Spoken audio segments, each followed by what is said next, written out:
তাফসীরের কিতাবের ভিতরে এই 13 শর্তের ভিতরে প্রথম শব্দ যেই আসছে ইবাদ হওয়া লাগবে। খালি মৌখিকভাবে বান্দা দাবি করলে হবে না।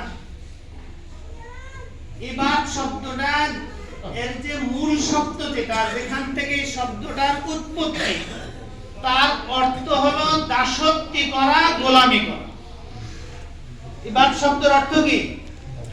দাসত্ব করা, গোলামি করা। তা আমরা কি আল্লাহ পাকের পুরাপুরি দাসত্ব, আল্লাহ তাআলার পুরাপুরি গোলামি আমরা কি করতে পারি?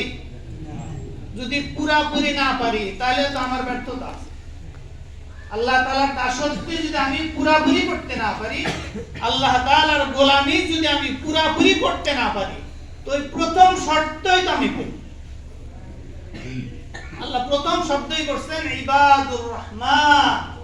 রহমানের বান্দা হলো তারা, রহমানের গোলাম হলো তারা। তো গোলাম হতে গেলে কি লাগবে? দাসত্ব লাগবে, গোলামি লাগবে।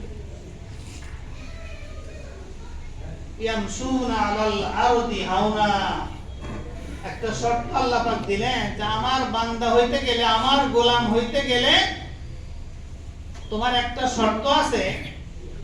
এই শর্তটা হলো জমিনের উপরে যখন তুমি চলাফেরা করবে, জমিনে হাঁটবে, চলবে, ফিরবে, রাস্তাঘাট, বাজার, মার্কেট ইত্যাদি, এক কথায় যে আমরা চলাফেরা করব, আমাদের চলাফেরাটা কি হওয়া লাগবে? হাওনা, বিনয়ের সহিত, নম্রতার সহিত, ভদ্রতার সহিত আমাদেরকে চলতে হবে। তাহলে এখানে বোঝা গেল আমার চলার ভিতরে যদি অহংকারী ভাব প্রকাশ পায়, আমার চলাচলের ভিতরে যদি আমার প্রভাব যদি বোঝা যায়, আমার চলাচলের ভিতরে যদি বলা যায়, এরকম বোঝা যায় যে সে বড় একটা কিছু হয়ে গেছে, তার চাল চলন এরকম হয়ে গেছে, সে তাকাব্বুরির সাথে চলে, অহংকারীর সাথে চলে, গর্বের সাথে সে চলে, তাহলে সে আল্লাহর বান্দা হতে পারবে। আল্লাযীনা ইয়ামশুনা আলাল আরদি হাওনা, আল্লাহ বলেন আমার বান্দা তো তারা যারা জমিনে চলবে যখন, তখন নম্রতার সহিত, ভদ্রতার সহিত, বিনয়ের সহিত তাকে জমিনে চলতে হবে। এখন দেখেন আমাদের অনেকের ভিতরে কি সেই নম্রতা, সেই বিনয়, সেই ভদ্রতা? আমার চলাচলের ভিতরেই একটা গৌরব প্রকাশ পায়, আমার চলাচলের ভিতরেই আমার একটা দাপট আছে, আমার ক্ষমতা আছে, এরকম একটা ভাব প্রকাশ পায়। এজন্য আল্লাহ তাআলা তার বান্দা হওয়ার জন্য একটা শর্ত এটাও দিয়ে দিলেন যে তুমি বিনয়ের সহিত জমিনের ভিতরে চলবে। তো এইভাবে 13টা শর্ত আছে, যে বললাম যে আলোচনা এখন করা যাবে না। এই 13 শর্ত মাইনে যদি আল্লাহ তাআলার বান্দা হওয়া যায়, তো সত্যিকার অর্থে যখন কেউ আল্লাহ তাআলার বান্দা হয়, তখন ওই বান্দার সাথে আল্লাহ তাআলার একটা অন্য রকমের সম্পর্ক। ঠিক। আর তখন এর কাজ, এর কথা, এর চাওয়া, এর পাওয়া, এর সবকিছুর সাথে আল্লাহ তাআলার একটা মিল হয়। ছোট্ট একটা ঘটনা বলি। হযরত মালিক বিন দিনার রাহমাতুল্লাহি আলাইহি, উনিও না বর্ণনাতে উনি লিখছেন যে বাগদাদের ভিতরে একবার অনাবৃষ্টি দেখা দিয়েছে। দীর্ঘদিন হলো বাগদাদে কি নাই? বৃষ্টি নাই। জমিন ফেটে চৌচির হয়ে গেছে, আবার খেত ফসল অনেক সময় নষ্ট হয়ে যাইতেছে। এমনকি পশু পাখি, জীবজন্তু এরাও খুবই সহ জীবন যাপন শুরু হয়ে গেছে। যে যার মতো করে জানতে পারছে, দোয়া করছে, করতে করতে সবাই অতিষ্ঠ, কোনোভাবেই বৃষ্টি হয় না। একদিন বাগদাদের কেন্দ্রীয় মসজিদের ইমাম সাহেব ঘোষণা দিয়েছে যে আগামীকাল আমরা সারা দিন মসজিদে ইবাদত, বন্দেগী, দোয়া, জিকির, আজকার, তেলাওয়াত, আল্লাহর কাছে বৃষ্টি প্রার্থনা করে পুরো দিন আমরা মসজিদে থাকব। কথা মোতাবেক হাজার হাজার লোক বাগদাদের কেন্দ্রীয় মসজিদে সমবেত হয়ে গেছে। ফজরের নামাজের থেকে শুরু করছে, ফজর থেকে নিয়ে এশা পর্যন্ত, এশার নামাজ আদায় করে আবার শেষে দোয়া করে ওখান থেকে বিদায় হয়ে গেছেন। কিন্তু ততক্ষণেও কি হয় না? বৃষ্টি হয় না। হযরত মালিক বিন দিনার রাহমাতুল্লাহ আলাইহি বলেন যে সবাই যার যার মতো চলে যাইতেছে, আমি যাওয়ার প্রস্তুতি নিতেছি।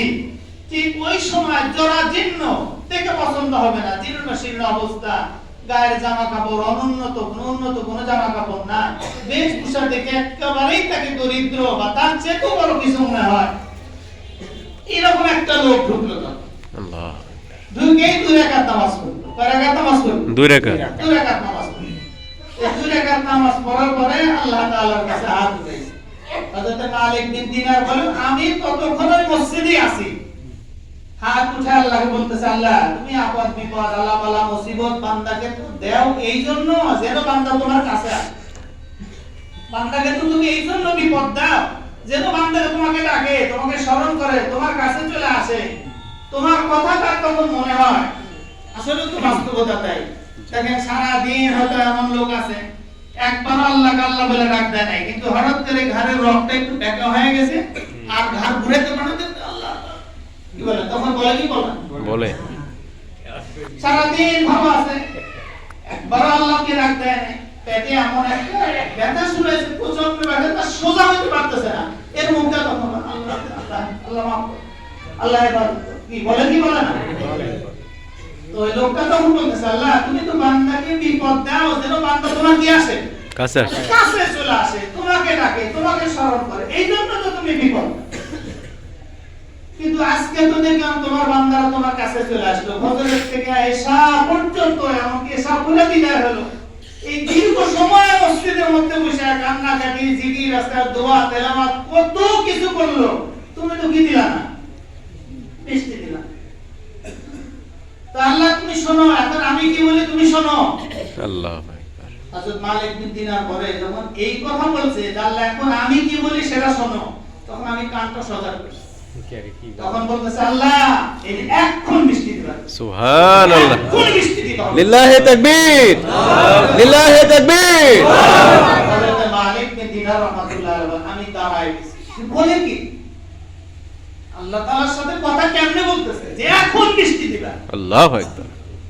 হযরত মালিক বিন দিনার রাহমাতুল্লাহ আলাইহি বলেন, এই কথা বলার পর লোকটার দুইটা হাত এখন মুখের উপর ফেরায় নাই, মুনাজাত শেষ করে নাই।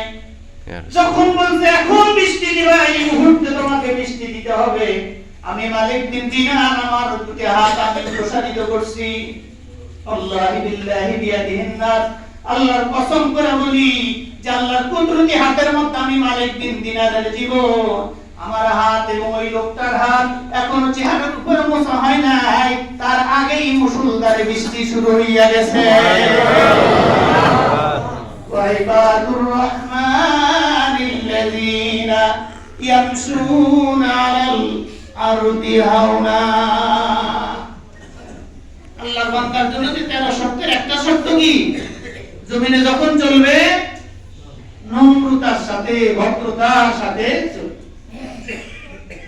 তো দেখেন আল্লাহ তাআলার বান্দা যদি হওয়া যায়, তো বান্দা যদি বান্দার মতো বান্দা হয়, তখন ওই বান্দার কোনো কথাই আল্লাহর মানায় না। হযরত মালিক বিন দিনার বলেন, দুজনই আটকা পড়ে গেছে মসজিদে, ও আর বানাইতে পারে না, আমিও বানাইতে পারি না, মুষলধারে বৃষ্টি হয়ে গেছে দীর্ঘক্ষণ পর্যন্ত, যা প্রয়োজন যেন মনে হয় তার চেয়ে বেশি বৃষ্টি হয়ে গেল। বৃষ্টি এক পর্যায়ে শেষ, তো বের হইল ওই লোকটা, আমিও পিছনে পিছনে বাড়বে যে দেখি তোর বাড়ি কোথায়, ঘর কোথায়, যাই কোথায়। আমি পিছনে পিছনে যাইতে যেতে দেখি যে হ্যাঁ মোটামুটি ভালো বাড়ি ঘর থেকে অবস্থাশালী মনে হয়, এরকম একটা বাড়ির মধ্যে ঢুকছে। তা আমিও পিছনে পিছনে ঢুকলাম, কিন্তু ঢুকে দেখি উনি যে জায়গায় ঢুকতেছে এটা একটা গোলামের এই বাচ্চা করে জন্য যেরকম কিছু ঘর বাড়ি থাকে না, এইরকম জরাজীর্ণ শীর্ণ একটা আগোছালো অবস্থা একটা ঘরের মধ্যে ঢুকছে। তারপর আমি কাছে যা বলছি, আপনি কি বাড়ির মালিক? বলছে না, এই বাড়ির মালিক ওয়ালার কেনা গোলাম। আল্লাহ, বাড়িওয়ালা কেনা কি গোলাম। আপনার বাড়িওয়ালাকে একটু ডাক। আচ্ছা ঠিক আছে ডাকতেছি। তো ডাকছে, আসছে, খুব শর্টে বলতেছে, অনেক বড় ঘটনা। বলছে, ভাই আপনি কি আপনার এই গোলামটাকে বিক্রি করবেন? আপনি কি এই গোলামটাকে বিক্রি করবেন? তো বলছে যে আপনি এই গোলামকে কি করবেন? বলছে না, যা করি করবো, তা আপনি বিক্রি করবেন না। বলছে যে বহু মানুষ জীবনে দেখছি, কিন্তু আপনার মতো বোকা মানুষ তো দেখি নাই। এমন গোলাম কেনার জন্য আসছেন যে একে কেনার পরের থেকে আমি কত হাহুতাশ আর আফসোস করি, এত ঠকা ঢুকছি, যে একে কয়েকবার আমি বাজারে তুলছি বিক্রি করা লাগে। এত অকর্মা, শরীর এত খারাপ, এত দুর্বল, একটা কোনো কাজই আমার হয়। আর আপনি সেই গোলামকে কেনার জন্য আসছেন। তো বলছে হ্যাঁ আপনি যদি বিক্রি করেন তো বলেন আমি নিব দাম স্যার। তখন বলছে যে আপনি কিছু যা মনে চাই তাই দিয়ে নিয়ে যান, মানে এর কাছে ওর বোঝা হয়ে গেছে এই গোলামের বাড়িটা। দামের দাম চাওয়া লাগবে না, আপনি যা খুশি দিয়ে নিয়ে যান। মালিক দিন আলো না আপনার গোলাম আপনি না চাই আমার। তাহলে বাড়িওয়ালা চিন্তা করছিস বলেন 20 মিনিট